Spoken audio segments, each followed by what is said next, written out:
Now we're going to talk about SEO in an AI world. Mike van der Heijden's been a long time attendee at the conference. I've forgotten how many, but it must be about a decade's worth. And he's got an incredibly deep experience in the SEO world. And so, Mike, thank you very much for presenting. Thank you very much. All right, good morning, everyone. Oh, good afternoon by now. We had some amazing presentations here about AI, how AI is sort of playing into the PropTech world. What I wanted to do today was really take things a little bit of a step back and look at how SEO and AI are kind of starting to play together. So the big question that we got is, why are we still talking about SEO? It's not a sexy topic, but when you consider that there's 8.5 billion searches per day being performed on Google, which amounts to around 255 billion searches every month, and about 3.1 trillion searches per year. It's a big market, right? And when we consider that 8.5 billion searches per day, that's obviously Google, the market leader. The next closest that comes to that is potentially Bing. You might have heard of them. They're doing about 10% of that number, right? So you can see the relative scale and the relative importance that Google still has in today's market. I'm pretty sure you've seen probably 20 different versions of this slide before, but what's important to understand is if you have a look at both real estate, you look at automotive, you see competitors or players like Zillow, where 38% of their overall traffic profile is produced by the search engines. Rightmove, about 40% of all their traffic is still produced by the search engines. And REA, 45% of their traffic is still produced by the search engines. Now, that does include brand search and non-branded searches, so people searching for Rightmove and a query. But when you take the average, about 50% of all that traffic is still non-branded. So when you work out the numbers, it is still millions and millions of searches a year that are being delivered by the search engines, right? A funny story, actually, in 2022, Google actually came out and said, we've got all this great data, but will you have it 15% of all the searches that are being performed on Google every single day are actually searches that have been never done before. So these are unknown to Google, first-time searches, have never existed before. So that kind of gives you an idea about today of why we're still talking about Google, why I'm still pretty excited about the work that I do in SEO. We're going to talk a little bit about how Google and search have evolved, especially in the context of AI. And then obviously we're going to have a quick chat about what marketplaces can do, what Google is still looking for today. So I'm going to take you back about 10 years or so. Everyone is obviously very excited about AI. It's a hot topic right now. But Google has actually been doing this for a little while, right? So back in 2014, Google coined this concept of a knowledge vault. And it was basically an encyclopedia that they've put together where they've said, we're going to store all the information together, we're going to merge that information, and we're going to try and give you the best answer that we can give. Also taking into account what they've introduced as EAT, which basically stands for, are you an expert in your field? Are you an authority in your field? And are you trustworthy? Like, who the hell are you, right? So Google tries to give that little bit of perspective to the information that they have. About 12 months later, Google realized that, Jesus, 15% of these keywords, they've never been searched before. So how do we answer that query? If you're searching for stuff that's never been searched before, it doesn't have a reference point. It doesn't know what you mean by a particular search. So if you're looking for the new Sony PlayStation, and someone else is looking for that grey console developed by Sony, previously, before this RankBrain came out, it would look at a page on Google and say, hang on a second, this page over here mentions the word PlayStation. This page doesn't. So back in the day, it was very easy to do SEO. Make sure that you had all these keywords sitting on your page, and great, you got #1 rankings. Google obviously changed that. With RankBrain introduction, it now starts to understand that that grey console is actually the same thing as a PlayStation. It starts to give context around the searches that people were performing. Next, what Google introduced was BERT, which is basically a bidirectional transformer model. And what it would do, it would basically, in addition to understand your query, it would now also try and understand the context of a searcher's query, right? So if someone searched for, what do? I got bitten by a python, or where do I go to learn Python programming language? Google previously wasn't able to differentiate between the Python the snake or the Python the programming language, right? So when they've introduced this contextual understanding, it now starts to understand that, hang on a second, you're probably looking for an antidote because you got bitten by a snake, and you're probably looking for a course to brush up on your Python skills. Then in 2021, it's where we first saw the real AI mention at Google, where they've introduced a multimodal algorithm designed to basically break barriers and improve experiences.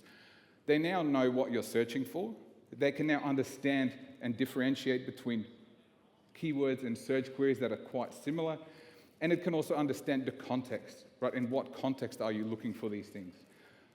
What the AI advancement and the MUM algorithm actually decided to do was, we don't just have to give you an answer on a text search. It's not necessarily just text. We also want to be able to understand and give you feedback, whether it's through images, whether it's through videos. And what you'll see now is when you do particular searches, you'll see YouTube videos, images, Google Shopping, etc., right? And so Google understood that, okay, for someone to rank in Google, they need to know what they're talking about. They also need to understand that, are you an expert on your field? If I started writing something about your investment portfolio, Google is going to go, who is this guy? Stick to SEO, right? I'm not an authority, and I'm not trustworthy in the space of financial advice. So what Google then decided to do was introduce what's called the experience factor to their algorithm. So no longer was it enough for you to be seen as an expert, an authority, and trustworthy. What they actually wanted now is experience. So it would ask if the content actually had real life purpose or real life experience. Has the writer actually experienced the problem that they're writing about? Then fast forward, in 2023, the world completely changed when OpenAI introduced ChatGPT, right? And Google kind of went, oh shit, we need to do something too. We're just going to whack this out there called the search generative experience. We need to be seen to be doing something with AI, considering that it was actually developed by us, right? So for a while last year, what you saw is you can run some informational queries. You know, what is the best bike for my commute? That includes hills. And Google will give you this amazing experience where it tries to basically gather all this information for you and spit it out in a useful answer. It was very experimental. There was a lot of backlash in the media about people asking questions like, how can my cheese stay on pizzas? And Google would hallucinate and say, well, you should mix some glue into it. That'll stick to the pizza. So they had a bit of a bad experience and sort of kind of rolled this experience back. And then in 2024, they said, okay, well, this experience probably isn't working the way that we should. So what we're going to do now is we're going to call it Google AI Overviews. And if you're familiar with searches, you might look at this and go, okay, well, this is very similar to what a featured snippet used to be, where you ask it a question, how many days are there in February, and it would answer and say, well, there's 28 days. There was no need for you to click out to a website anymore. Google AI Overviews is basically the next level of that. And if you have a look, what's a good bike for a 5-mile commute with hills, it'll try and pull out some interesting data points and display that for you. But really what a lot of people have been asking us now lately is going, okay, you know, SEO was hard enough as it is. We were already spending money on search engine marketing. Now there is this new concept of Google AI Overviews. And if you're unlucky in e-commerce, what's actually happening is you'll see an AI overview, push down all the ads, then you get your ads, and then you get your organic listings. So they're predicting that up to 50% of organic search traffic will eventually be affected by this. But at this given time, it's still pretty much on informational queries. But if we have a look at how the AI overviews actually work, it'll give us a bit of a hint on how much of an impact this is going to have, right? So first of all, I don't know why they're all number one, but that should be a sequence list. There is the query submission. You type something into Google. Google then tries to understand, right? It uses a variety of LLMs to understand what query you gave it. It then goes out and searches its index, and even sometimes not index pages, to go, do I have enough information about this topic to then process that additional information and generate you a summary that looks something like the previous slide. It then goes one step further and goes, all right, you've just asked for this particular term, you've gone to a website and you've hit the back button. It takes that into consideration. If you're not happy with the query, it knows that next time it's going to give you a different source of information. It might give you a little bit of a different overview, right? And so what it really does is, based on the feedback it gives you, and what feedback you give it, it starts to learn, and next time you ask a similar question, it'll give you a little bit of a different answer, right? But I think the main takeaway that I think all of you could take away from this is that Google AI Overviews looks very scary, but still understand that Google AI Overviews does not do its own analysis. Google will not go to your website, look at your listings, and try and crunch the numbers. It still relies on you, the portals, you, the information providers, to aggregate and interpret the data from your website and then spit out the information. So you're still going to have to serve it up in the best way possible, in the most understandable way possible, because otherwise Google is not going to do the hard yards for you. So what does that look like? How much is rent for an apartment in Paris? This is what you're probably used to seeing, right? You've got a ranking number one, there's a couple of questions down the bottom, and there's housing anywhere. How's this changed now? We look at it from a Google AI overview. We're now saying, how much is rent for an apartment in Paris? It's pulled out information. How much is it for a studio, a one-bedroom, two-bedroom, three-bedroom, four-bedroom apartment? What are some of the other things that might impact the price? And what you'll see on the right-hand side, or on the left-hand side there, sorry, is essentially the source of where they got that information. And if you'll see, this was Paris rental, and if you look here, that is still Paris rental. But what it's actually served to do is it just took the information that was provided by Paris rental in that highlighted text there. And if you have a look at the last sentence, it was a four-bedroom or a three-bedroom apartment is about 4,400 euros to 12,000 euros a month. Oh, sure. You're crackling a lot. Oh, sorry. Is that better? Great. The most important thing I think we still need to take away from this is there's no need to be worried yet. Because right now this only applies to majority of informational searches. How much is rent? How much do I pay for this? What are the best neighborhoods to live in? They're not necessarily impacting things like I'm looking for a three-bedroom apartment in Barcelona. But what you will want to start doing is start to understand how they're pulling this information together, because ultimately, how can you appear here? Right? You're going to lose about 50% of that overall traffic. How can you appear here and start getting some of that traffic back? And so what have we learned over the past decade from Google especially is that Google actually has a vested interest to better understand us, our intent, our history, and our future needs. Google has been training us to search more explicitly and it's leading to more specific searches, right? And to do that, it actually needs more factual correct information from trusted experts and authorities. And then it takes that information, it's going to aggregate it like it always has, it interprets it and basically spits it out in more useful ways. And the Google AI Overviews mainly generates on informational intent, like I said before, and doesn't yet come out into commercial queries as it relates to marketplaces. So then the question is, all of these changes that have been happening in the last 10 years, and I know a lot of people are already struggling with the concept of how do we do our SEO better. So what can marketplaces actually do? So as I said before, Google has been training us to search better and better and more explicitly. And so what I want to introduce you to is the concept of a search demand curve. If you have a look on the left-hand side, high search volumes, so that's how many people have searched for this particular query a month. And then on the bottom, we see how many numbers, or how many keywords are in that particular search query. And what you'll find is that those queries tend to convert much better, right? Everyone wants to rank for real estate Barcelona. Millions of people search for it a month. Sexy, right? Lots of traffic. What's actually a lot better is two-bedroom apartments in Barcelona. We start to get a little bit more specific. There's a little bit less search volume for it, but what we're seeing is that the conversion rates are a lot higher.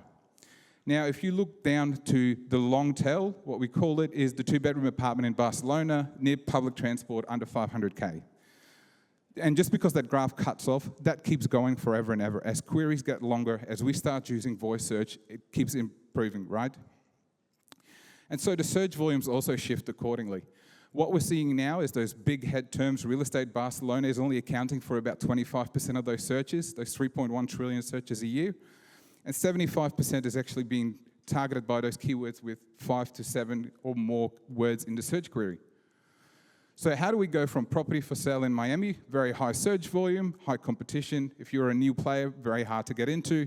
But look, there's some more opportunity there. If you're looking for a 2-bedroom house for sale in under $400,000 near Boca Raton, you start seeing some more of the other players appear in the search results. So what can you do as a marketplace? Still comes down to your listing data and enriching your listing data, right? Everyone's going to have eventually the same listings when you're looking at Zillow, you're looking at Rightmove, Zoopla. So what you can do is really start enriching the data that you have. And a very simple example here is, let's take one property, it's got a pool, it's got a courtyard, it's near public schools, and it's under $1 million, right? That is now 5 different ways that this property can be presented on your marketplace. You've got houses with a pool, you've got houses with a courtyard, houses near public schools, and houses under $1 million. So that data enrichment is hard, right? You know, eventually the real estate agent is only going to give you so much information. They're only going to put so much effort into this. So there's a lot of suppliers, obviously, here today that have talked about different ways that you can start enriching your data. And with AI, it makes things so much easier. You can look at things like image recognition. You can start improving your listing descriptions. You can start analyzing and aggregating your data. And it can actually start spitting out some factual information that you can put on your website, right? And it brings us best to this example. How much is rent for an apartment in Paris? Now, if you have a website or a marketplace portal and you have a listing page that says, here are all my apartments for sale in Paris, it'd be very useful to have a little bit of a snippet that sits down the bottom and says, this is how much a 1-bedroom, 2-bedroom, 3-bedroom apartment is. Because remember, the end of the game is, how do I start appearing more in the featured searches that are happening? And how can I still get more search from Google as time goes on? So 3 things that I really want you to take away from this conversation is that you should aim to be the absolute best source of your data. There is no better competitive advantage than having the best source of information and the most complete source of data. And then stop being afraid to share that data. Ultimately, what we rely on is getting eyeballs to the marketplaces. So what we want to do is give as much of this information as way to people that have the eyeballs so that we can drive it back to our websites. And if anything has taught us in Google in my past 20 years, it's that you'll want to keep testing because something will be around the corner that Google does next and you want to start being prepared for it. And that's it. Thank you.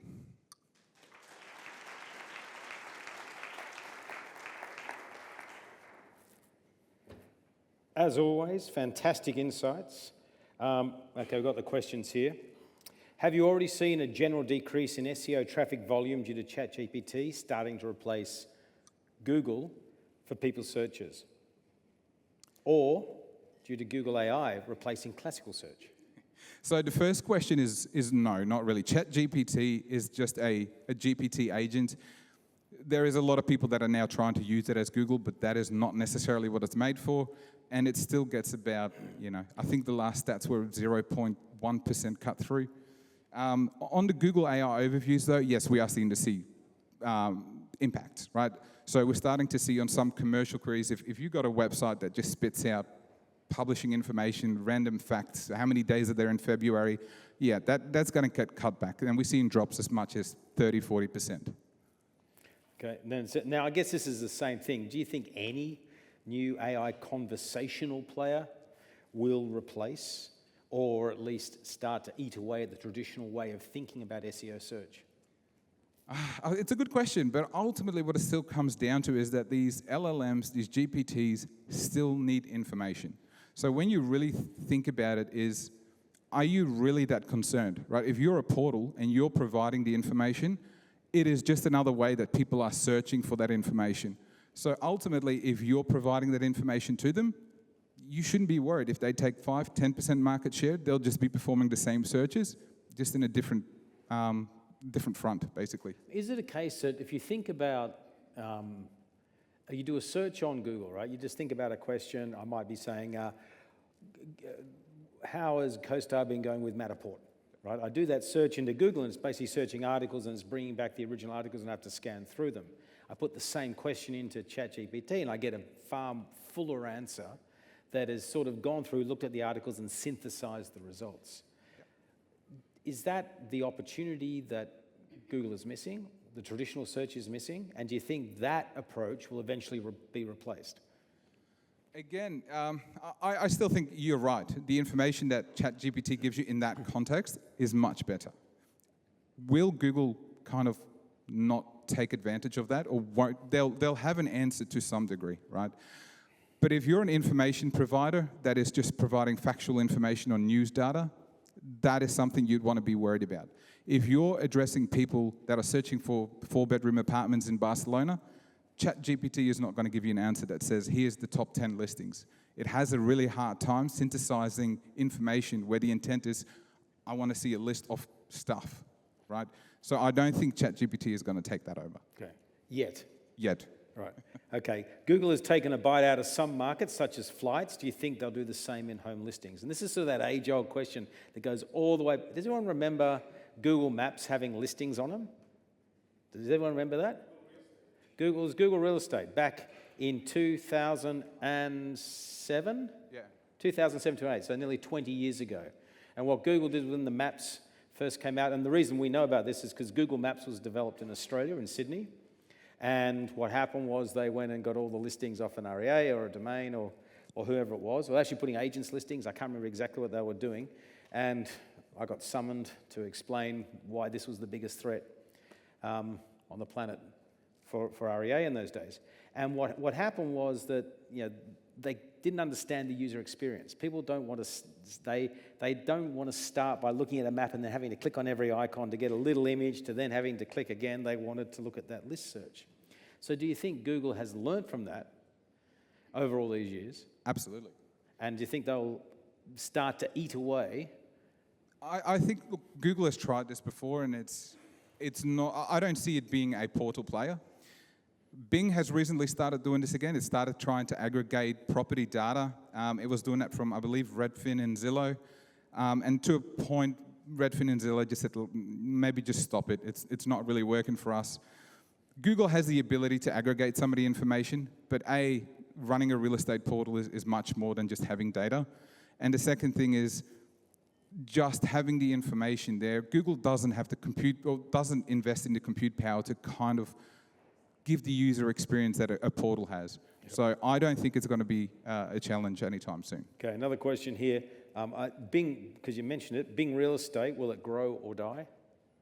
It's hard to say. Right now, it's not doing much. Okay, well, sorry. I think it's dying. Let's start the more basic question. Will Bing grow or die? Is it going to take share from Google? They were the first ones to introduce this ChatGPT into their search, and that was going to be the game changer for Microsoft. I think it moved their market share by 0.2% in the last year. Right. I haven't seen it really grow from there. So old habits die hard, is what I hear out of that one. Okay. Are many marketplaces, or are most marketplaces, studied doing long-tail SEO strategy properly? They are getting more and more advanced. So my experience, we're not just work with real estate portals. We work in anything from travel to home services to mechanics. A lot of the long-tail search is intuitive, but they're not really going down to the level of detail that some portals have. Like, for example, homes. On homes.com, you can actually say, I want an apartment near East New York Station, Brooklyn, and it will give you apartments within like a 500-meter radius. They're not gone down to that level yet. Okay. How do you think the impact of increasing accessibility standards and website carbon will affect SEO, and what does this mean for marketplaces? I have absolutely no idea. No, that actually makes two of us. Okay. Sorry. Okay, sorry. Can't answer that one. How are strategies to rank high in LLMs different to the ones in SEO? So in LLMs, essentially it's synthesizing data that's already there. So it's no different to Google. But what LLMs are starting to do is they're starting to synthesize from more other sources. So if we have a look at AI overviews, what's actually happening is it's not just looking at what results are in Google's top 5 or 10 results.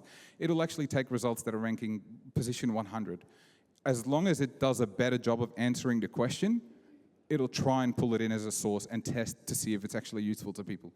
Okay. Thank you very much, Mike, for the great Thanks for having me. presentation as always. Thank you. Thank you. Okay, and no, you take that with you.